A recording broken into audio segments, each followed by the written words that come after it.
All right, so we're gonna have our final segment here, and From episode 5 time WCW champion Booker T. Final segment, which is movies and TVs and video games. But don't forget, it's episode 5. can we reshoot this? Can we reshoot the intro? No. This is what it's going to be, sir. Fuck my life. Anyway, so we thought that we not having a guest star would make the segments longer, but the last one was pretty long, Yeah, so we apologize. we'll see if this one runs on long or not. I don't know. So we're gonna talk about movies, TVs, video games, everything under the sun, and still somehow hope that it gets under 20 minutes. Hopefully, but just watch and don't bitch and comment and like as you please. Yeah. So TVs first. So you had a TV show you I have a wanted. TV show I've been watching. I mean, there's not too much TV going on these days with COVID-19. They fucking like stop like putting out TV information, and I know we've done that fucking. Am I still taking a drink every time I say fucking? I think we've forgot about that, and we're gonna do it now. But I've been watching. I finally finished Ozark on Netflix. Finished it. Is the show over? No, it's not over yet. I don't think anyway. I finished season 3, and my God, if you haven't watched Ozark, start watching now. Season 1, it definitely is slow, but it develops the characters, and then season 2 is like one problem after another. It's like your toilet won't flush, then all of a sudden you're Everything's comes crashing down, and they got one problem to solve after another. Your toilet won't flush. Your air And conditioner then stops drug working. dealers want to kill you. And it just happens. It just happens. That's what season 2 is. It's one problem after another, and they try and solve it. It's fucking crazy. Season 3 is not as crazy as season 2. I do like season 3, but the very last episode is like, holy shit. You did not see what was seen coming at all. And fucking A. You gotta watch Ozark. Fucking A. Watch Ozark. Fucking A. As far as TV Is that it? shows have concerned, I mean, it's kind of like the only thing with COVID-19 happening. You kind of like all the shows have been pretty much. But isn't COVID-19 the time to get canceled. caught up on all shows? You would think. I've been kind of watching movies here and there too. I've been but getting, TV shows we'll do TV shows. I've been getting caught up a little bit on TV What shows. do So you I got? started watching one on Stars Stars, yeah, called Magic City. yeah. It's Magic with City. it's with Jeffrey Dean Morgan, who plays Negan on The Walking Dead. Okay. He also plays the comedian in Watchmen. No. So, in the movie Watchmen. So, I've always really liked him because I really liked his portrayal of the comedian in Watchmen. And then, of course, I was into The Walking Dead, so I liked his Negan as well. Yeah. He's really great in this show, Magic City. And you know what? The standout of this show, it's only 2 seasons. I haven't got to the end of the second season yet. So I don't know if it was canceled or if it was only meant to go 2 seasons. I've kind of avoided looking it up online and because I don't want spoilers and stuff like that. So it may very well have been canceled for lack of viewership or whatever. Or it may have just ended after 2 seasons. I don't know. I'm going to find out once I finish it. But I will say I think I'm 2 episodes into the second season now. Yeah. All right. The standouts of this show are by far the acting. The acting is fantastic. All of the actors in this show do a fantastic job with there's a wide variety of characters, old, young, in different positions. The young actors do great. The actors that play his sons, Jeffrey Dean Morgan's sons in the show, do great. Okay. The actors that play kind of his contemporaries, his partners in the show. I'm not going to get into too much details, but basically he's a hotel owner in Miami in the 1960s. Yeah.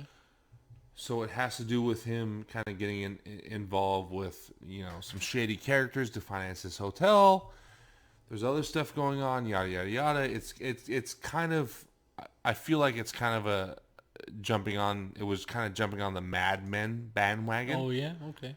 It's kind of jumping on that period element of Mad Men. Okay, Once Mad Men was successful, which is yeah. fucking fantastic show. By the way, you watch Mad Men? No, I have not watched Mad Men yet. You're a fucking failure. Yes, I am. So you need to watch it. I agree. Put that on your list. Better Call Saul, Mad Men.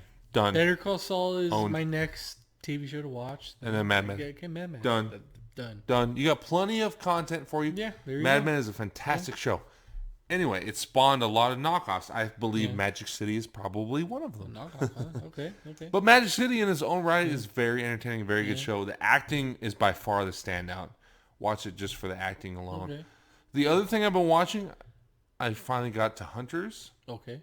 the Amazon show, which got a lot of notoriety because Al Pacino is in it, Yeah. but also because of the subject matter. Nazi hunters in the 1970s, post 30 years after World War II. Yeah. It's a very interesting show. Yeah. It's extremely visceral and very emotional, which I like. Like it's definitely an intense show. And there's some. I feel like I know a lot of people like the show. It just got renewed for a second season, so obviously people like it. The viewership has been good. People like it, but I feel like there's been some critical aspects of it that might be a little unfair. Yeah. Saying that's not historic, it's not quite historically accurate and stuff like that, with some of its portrayals of Auschwitz and some of the things that went on, which I get that critique, but at the same time, Why wouldn't they just make it historically relevant? Because it's a fictional show. It's a fictional show. Yeah. It's fictional. It's Okay. not. It's not supposed to be completely true. Yeah. It's supposed to be kind of a depiction of evil and good versus evil. However, that being said, the lines get blurred a lot. Okay. But initially setting up the good versus evil, there are some depictions that are, let's say, exaggerated. Yeah, So it happens in every TV show or movie. right, Yeah. exactly. Yeah. So I All the don't time. like. I'm not gonna hate on this show for doing it when every other show does the same thing too. It's just because this show is depicting something that's very, let's say, personal to a lot of people, yeah. right? The Holocaust and the persecution of Jews by the Nazis. It hits people hard sometimes. Yeah. So because of that, I think maybe it's subject to a little bit more criticism. Okay. But that all being said, it's still a fantastic show, Yeah. and it's extremely emotional and visceral, and it will kind of hit you in areas that you didn't expect to be hit with a show about killing. Basically, it's really a show about killing, and we expect a show about killing to be more Game on. We expect a show about killing to be more kind of action oriented, right? Yeah. Because then if it's an action movie context, then we're okay with the killing, right? Okay. Then it's okay, right? It's okay, If it's Die Hard, we're okay with people dying. Why not? But if it's a drama where there's gray areas and there's people with emotions, and then the killing becomes much more visceral, and that's actually what I like about the show, is that there are moral questions, there are things going on beneath the surface that make you think a little bit, and it's like that by design. Yeah. And that's what makes it good. So people can poke at the fact that it's not completely historically accurate with Auschwitz and other parts of the Holocaust, but honestly, it's not supposed to be. It's supposed to create some, an idea of evil, but then later it actually kind of, not to give any spoilers, I'm going to tread carefully here. It does give you a little bit of insight, or not insight, but maybe it makes you think twice about what you consider evil, and although you still have the side that you're kind of rooting for, you still kind of wonder at times if what they're doing is always morally correct. Okay. And that's what makes it interesting to me. What show is that called again? Hunters. Hunters. Okay. All right, we'll check that out if you haven't checked it out already. Now we're going to go ahead and what kind of movies have you been watching besides TV shows? You got any movies? I know I've been kind of in a movie tangent myself. What's your movie tangent? Well, go with me first here. Yes, we will. I've watched Ready or Not. It's kind of like a horror movie. You haven't watched that yet? I haven't know anything about it. Ready or Not? Ready or Not. It's a horrible title. But it's an awesome movie. It is? Yes. With a title like that? I'll give you kind of the spiff about what it's about. So, whatever. I think you mean spiel, but I'm not sure that's what you mean. I really don't know.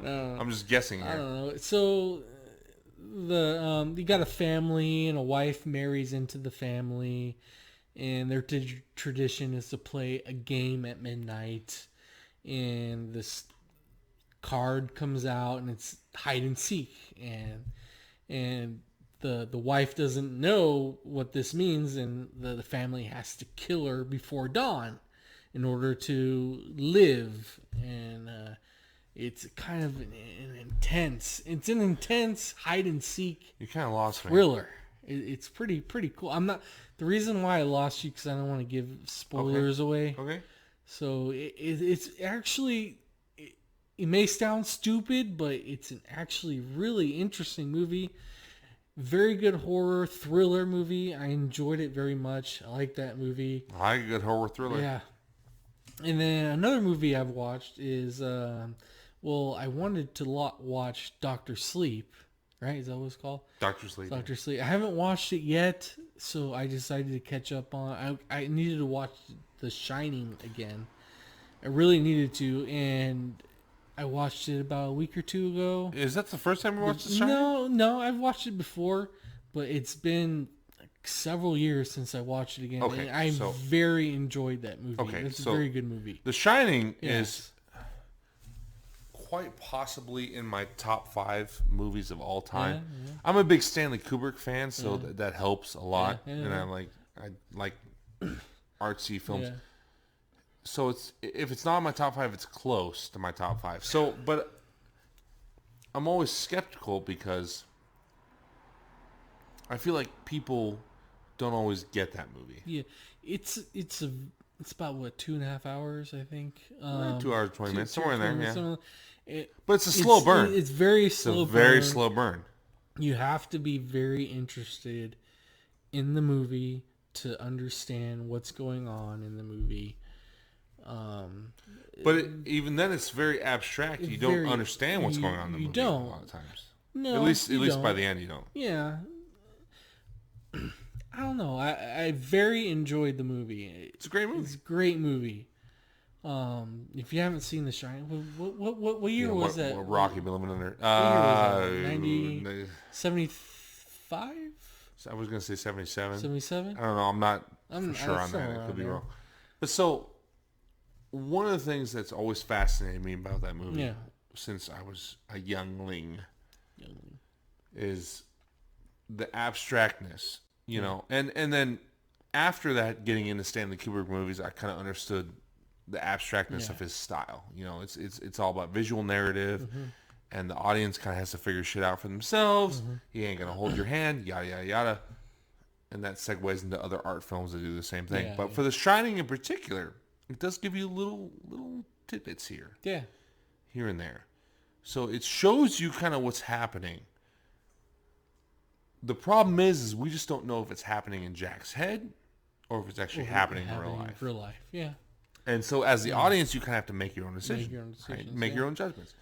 But then at the end, then Kubrick really fucks with you at the end when he shows you the picture of Jack at the party. That was kind of like... And I'm like, I loved it. I really loved that because was that like just in his head, or was he a ghost? That's a picture on the wall. Exactly. Was he a ghost? Exactly. It makes you ask all those questions. That's what I loved about it. Yeah. Is that it leaves you with so many questions. A lot of people don't like that, but I like it. But the thing is, if you go to the beginning of the movie, he's there. He's trying to get that job to there. So like maybe they plug him into that picture there.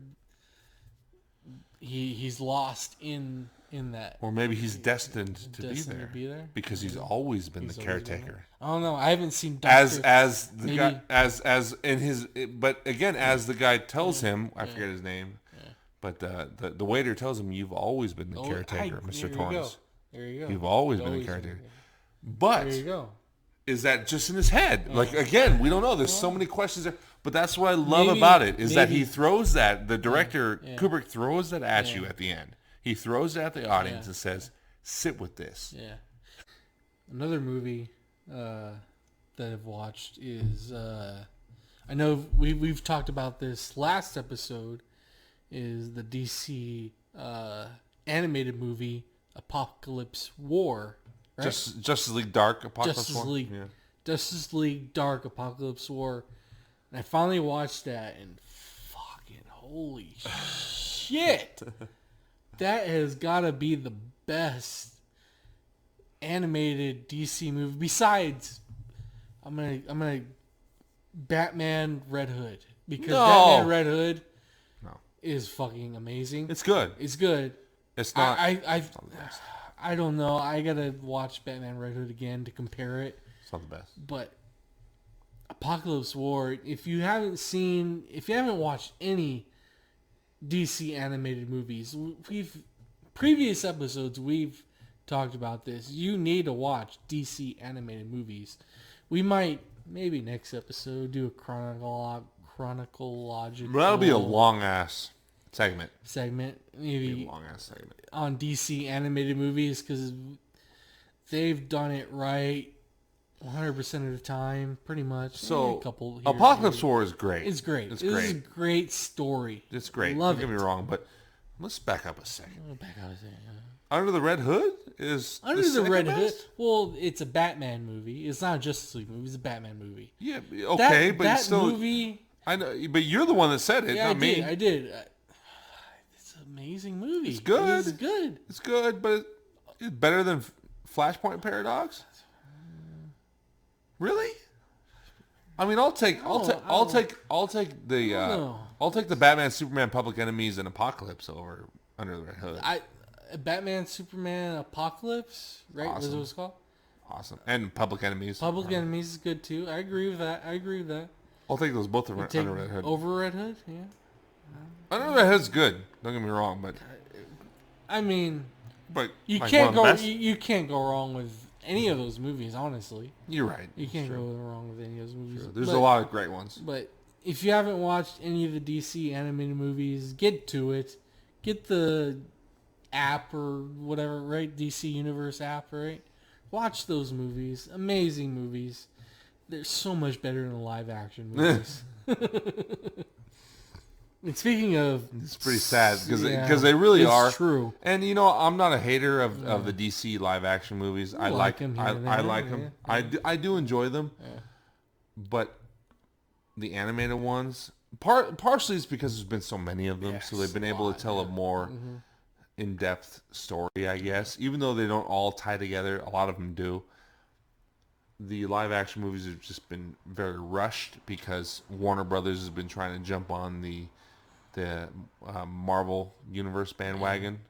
What Marvel did with the Avengers universe and the whole MCU and everything is honestly been incredible. Nobody's duplicated that. Nobody's done it before, and I don't know if anybody will do it after. But Warner Brothers tried to rush it to get there with the Justice League, and I won't say they completely failed because I enjoyed some of what they did, but they certainly did not do anything that holds a candle to what Marvel did. I'm pretty excited about the Justice League movie coming out. The Zack Snyder cut. Zack Snyder I cut. don't know when it comes out on Max next year. I don't know, man. I'm kind of excited to see what was different.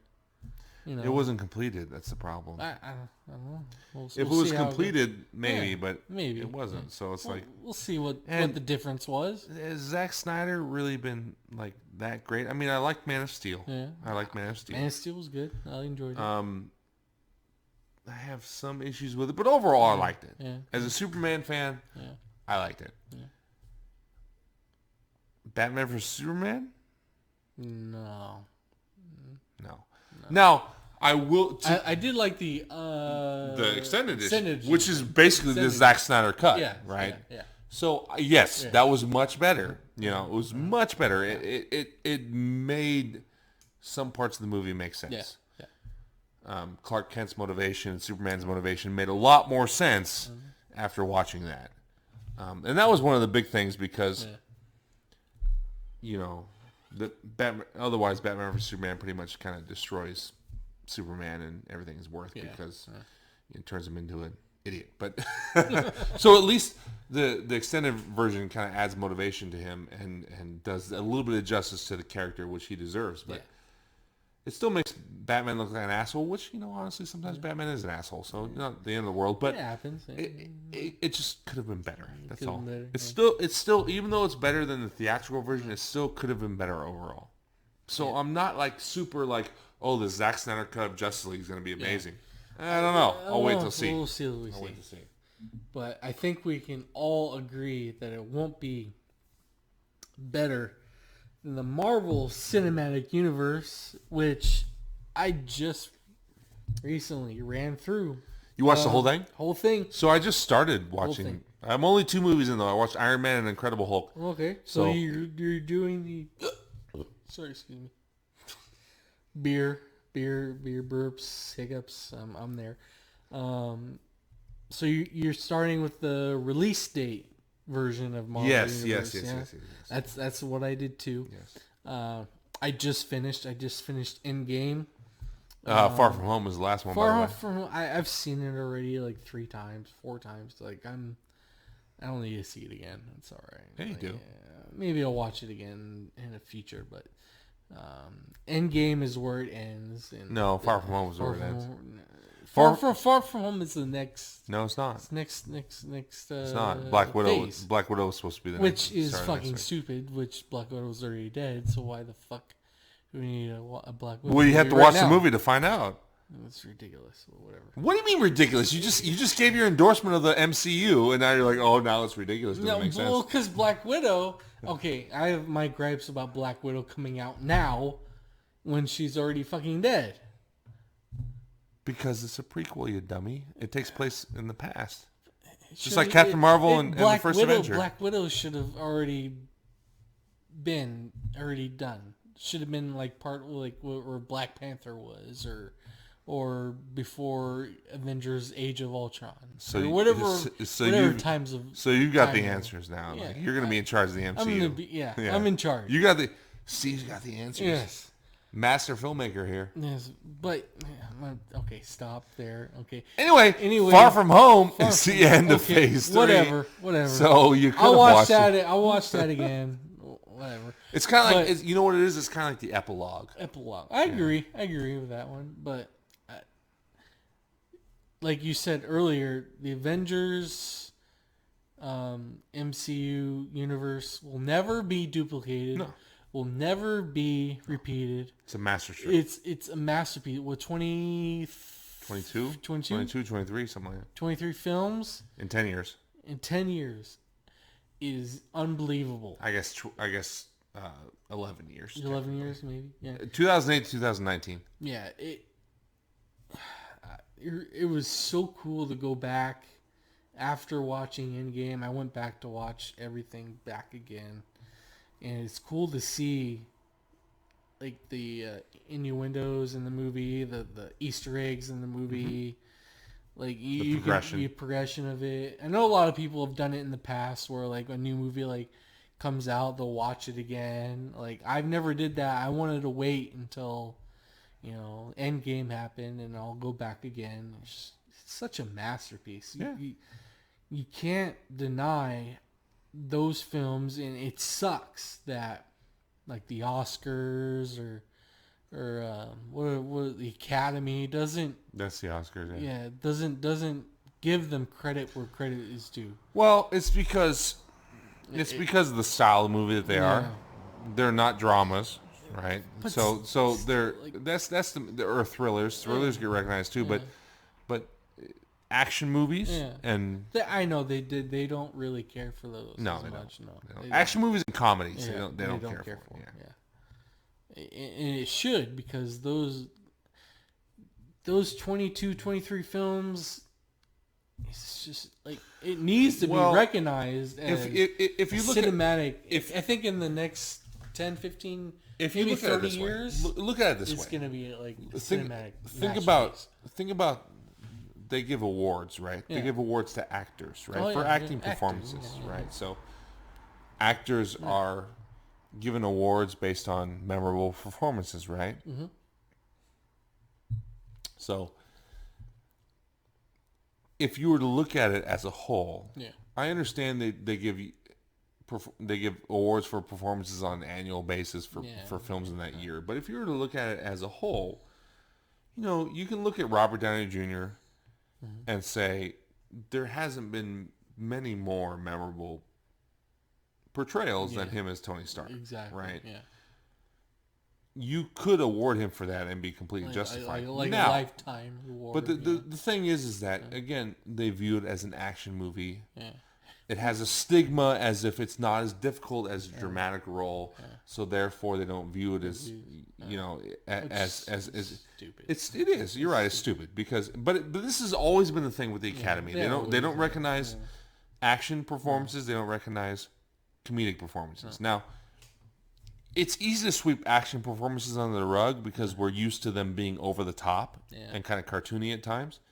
Comedic performances, comedy is extremely hard. Dramatic actors will tell you that comedy is the hardest thing to do. I agree with that. Yeah. So that is something that the Academy has always missed out on. They've always kind of lapsed on is comedic performances because it's so incredibly difficult to do. Yeah. The only time they recognize comedic performances is when they're also dramatic performances, which whatever. But anyway, they don't recognize action movies. That's for damn sure. So. Yeah. Well, even though Rob Downey Jr. as Iron Man is one of the most memorable portrayals of all time, doesn't matter because the Academy is a bunch of douchebags. Yeah, that happens. I know you're just starting. You said your first two. Yeah. So the only thing I can say on the matter is I've seen all the movies previously. We've seen them. Yes, I've seen them. But The Incredible Hulk was more intense than I remembered. Yeah. Little nugget right there. Yeah. It's much more intense. Like I was more into it and found it more intense this time than I ever had in the past. I think the best movie out of that series is still Civil War. You think so? Civil War over Endgame. Over Endgame. Interesting. Well, because I'm gonna put Infinity War and Endgame like separate. Those two movies. So heavy. Obviously, very fucking heavy and very amazing. Yeah. If you take those two movies out, yes, Civil War is still like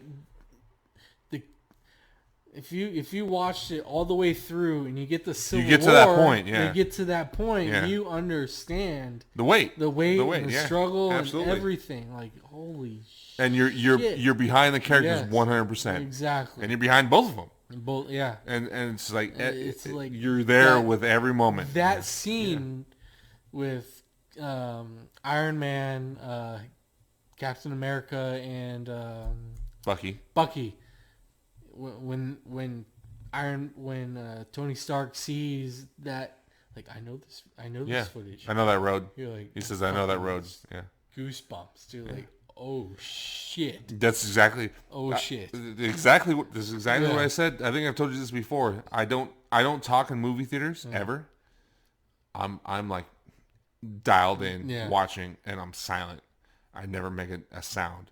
Civil War was the only movie that ever really literally caused an outburst out of me.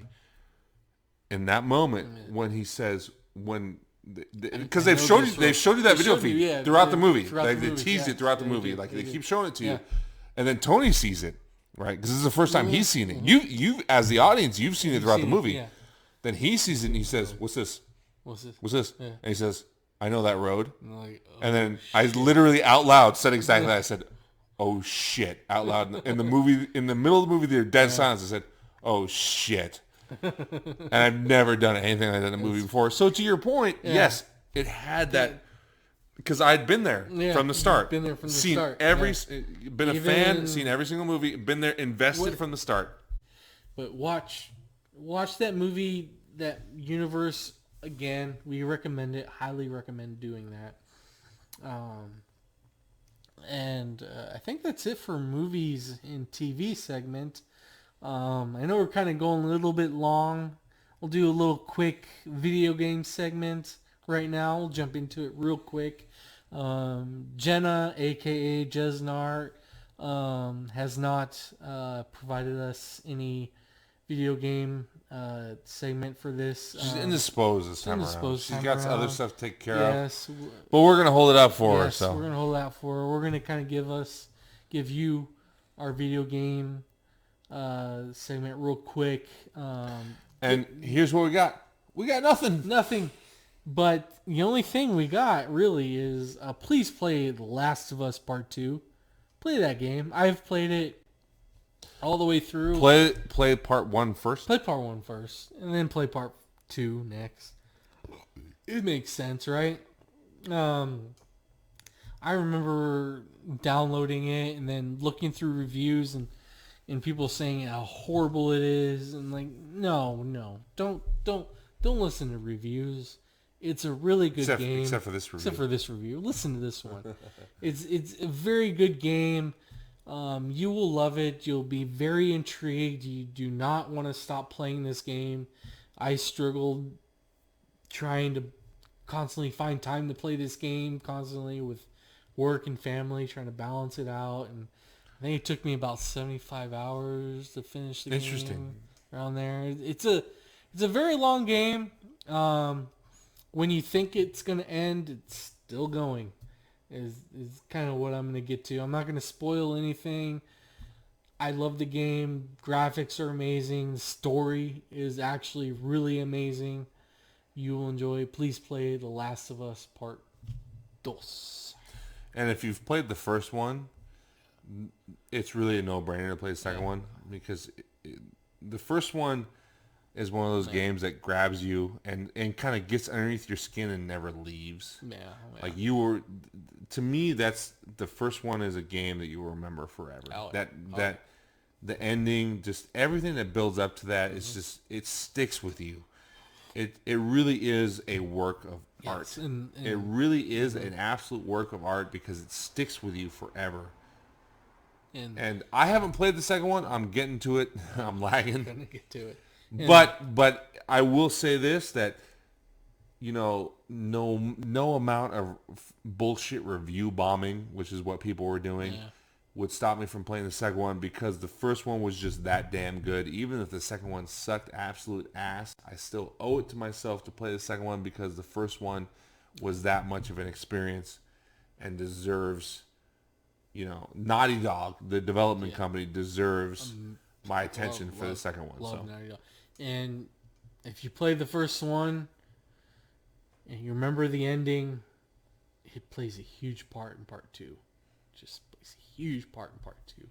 You're gonna, and you should leave it at that. Yeah, that's it. No spoilers for me included. Yes, because the ending of the first one is what makes it one of the most powerful games you will ever play. Is because that ending is like, holy shit, jaw-dropping, right? Holy it's shit. just, it's just, there's so much there, so much substance, so much depth, so much nuance that was thought to be unheard of in games until games like Metal Gear Solid, games like Uncharted, and eventually games like Last of Us that give you that depth of emotion that you just... Previously, you would only get in film, and then eventually you got in TV shows, and then now video games and stuff.